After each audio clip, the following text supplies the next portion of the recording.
Good morning.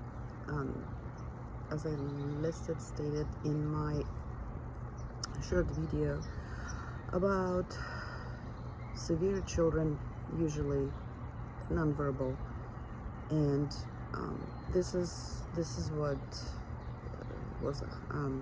I was told. My child will never be talking when he was 2.5 years old,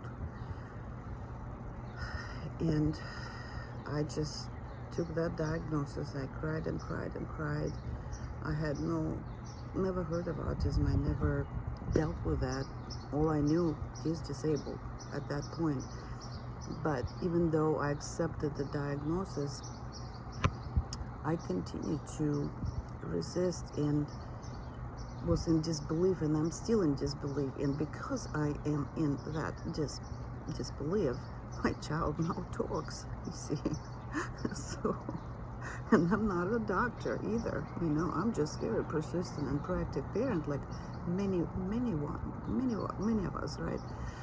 So when they told me my child is not going to be talking, I could not just agree, because he was verbally steaming. He was doing that is a sound. That is a sound. He's creating that sound. Why he's nonverbal? That was my question all along. And I had a good start with very experienced people back then, and that's what I learned, from whom I learned how to teach, how to get these words come out. And this is extremely important, because when you want something, you hurt, or you just cannot communicate. And what happens, that the behavior, you have to show it somehow to others, with your body, with your behavior. This is why these children act the way they do. I watched one video on YouTube where a child was adult, and he was hitting his brains out, and he was looking, eye contact, at his father, at his mother, and just hitting himself. That was a message. He wanted to tell them something, and more likely, I would say, he was probably hurt medically, because a lot of children with autism, they have gastrointestinal issues, and they cannot talk about this. But we think, well, that's a personality. No, it is not a personality. It's something that bothers them that they cannot talk about, and in order to get attention, that's what they do. Because when they start hitting themselves, we come around and we start doing something, we start looking at them, we start physically blocking them. But this something you have to address when they're very, very young, as soon as there is something untypical happening. And so my child was verbally steaming. He wouldn't say a single word, but he was verbally steaming, and we went into speech therapy, constantly there. I watched them work, but even therapists typically would work with children that have speech delay. They have some words, they have a longer time to process information, but they respond. What do you do when your child doesn't say anything? So nonverbal, or basically when they say nonverbal, that means not a single word produced. But if they make a sound, when they do that is a reason to start working on speech. They make a sound. They just cannot form what we used to hear, the word, the letter. And I started working with just that verbal steaming, per se, where, let's say, he goes like, make it functional. If he can say ma, that means a letter M. We hear a letter M, and I try to shape that sound into something more functional that people understood, like ma, and I would show in my mouth. I say ma, and again, that's prior. You have to establish eye contact, so they look, and when you say that ma word, and then every time he would, let's say, start doing that sound, producing that sound, I would just go ma, And eventually we got the word mom, mommy coming out of him. Then we shaped other sounds, like ooh, it's like ooh, ooh, then you start just forming sounds out of those nonverbal steaming. Once we got some words and nobody could understand him, even now people have issues to understand him because he says words, but he says this very quiet, and we just keep working.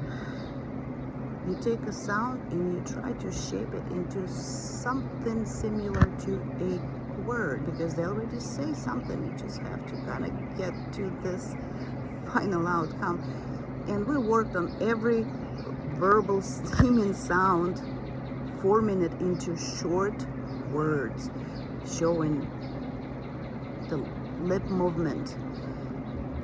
Eventually he was able to produce, I think his first word was cookie. We did a lot of the monster cookie thing, and he said cookie, and my therapist and I, we look at each other, it's like, I think he said the word cookie. And then we tried to get it again, and he couldn't say it again. But then as we continue going that direction and try to form that sound, then he repeat himself a few sessions later. He said cookie, and then it's like both therapist and I, we agreed, yeah, I think that was the word actually. And that was probably when he was like 5, maybe 4. I'm not good with the time frame. I mean, I have all these pictures, documents, and everything, but right now, I live in the hospital, gosh, on top of everything else. But once we got the word, we already knew he can say a word, and that's the key right there. You don't need to go any further. If he can say one word, he can say other words too. Just have to work and stay on target. And eventually he was able to produce other words and more words. And then with eye contact, he was able to develop echolalia. What is echolalia? Everybody knows. That's when a child cannot say anything, but he can repeat the word you say. So this is a big breakthrough if you get from nonverbal to echolalia. They can repeat words, maybe not as clear, and it all takes practice, because you have to train your oral muscles to produce that. And these children usually have issues with feeding, so both feeding and speech involve same oral muscles. And then if they don't eat very well, then they don't have much muscle around, muscle trained to produce these words. I'm sorry, like I said, I don't live in the house. It's just crazy, all these noises.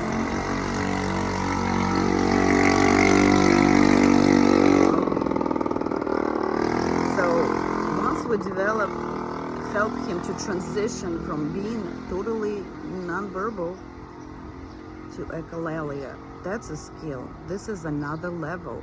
And you can work, like I said, you can work with just verbal steaming. If there is no letters, no sounds, you can start there. You can start shaping words, and then you teach them to produce these sounds looking at you.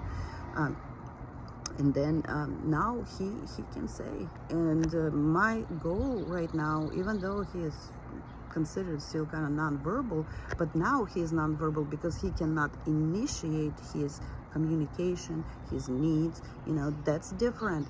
And I think it's a different label of being nonverbal, because he does have words. And if I ask him what's your phone number, he'll tell me. He just won't say my phone number is this, but we still have some time, and I'm working on it. And then in reference to speech devices, we use packs, a lot of packs, and your body to teach them. Now they push a lot communication devices. They say there is research behind that, because they hear this, they will start talking sooner because they hear how to say that. It didn't happen in my case for some reason. First, is because you have to teach that child to how to operate that speech device. And when your speech therapy is 30 minutes nowadays, it's a standard. 15 minutes of the therapy, you have to show them the clue. You have to show them, this is how you go, you punch this button, that button, and then you get the sentence. That's too long.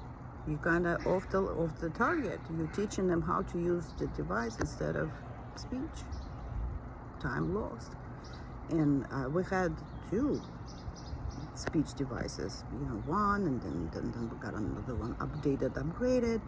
But I always had on the back of my mind, behind research. I don't care about the research and what the therapist told me. I have my own mind that if I want my child to talk to me, having a device is actually a passive approach to communication, because they don't really need to produce anything. They're just going to point out, buttons, even though when they're proficient with these devices, they're just going to be talking to you that way. What's the point for them to even try to work harder to produce actual words? See my point? This is why I don't really believe in devices. I make it difficult. I always challenge my child to do something more. Again, before you do these challenges, before you put these demands from your child, you have to teach them foundations, eye contact, and you have to teach them compliance. And then the behavior reduces at some point in time. You'll manipulate them through the session, giving them reinforcers, giving them things they want, take breaks, eventually and gradually you decrease the breaks, right? But back to these speech devices, if you heavily rely on that, I mean, in my experience, my child never really did much of anything. It was just convenient, right? But it did not push him to talk to me, because he could just push the buttons. That's it. So think about that. Maybe you probably have a different opinion, because the therapists, they make money off of these devices. They assign you one, they evaluate your child, and they get extra money for that. But in reality, again, back in my opinion, if their child can bypass challenges, and this is easier for them than produce word, guess what's gonna happen? They're never gonna speech. I mean, they're never gonna give you any speech. They're never gonna say a word, because it says for them, right? I mean, typical example about the car, mechanical versus automated car. There's an easy way to drive automated car than just go into mechanical car. And then, like me, I can drive both. I learned the hard way. I learned mechanical now. But now that I know how, and obviously I can drive automated one, it's easier. But you always try to teach something the hardest and see if there is a potential. And again, I would like to encourage parents with children that are just doing this verbal steaming, which my child does a lot too, by the way. You can still take that and turn into words. Again, this is not a goal for me anymore. What I'm working on, I want him to respond and initiate speech, demand for things, tell me something. And with the device, it just kind of makes it so much easier. They're not really challenged to produce words for you. Okay, so I hope this is helpful. Then again, this is my opinion, and this is my experience, and I'm proving to you that my child produces words being totally nonverbal. All right?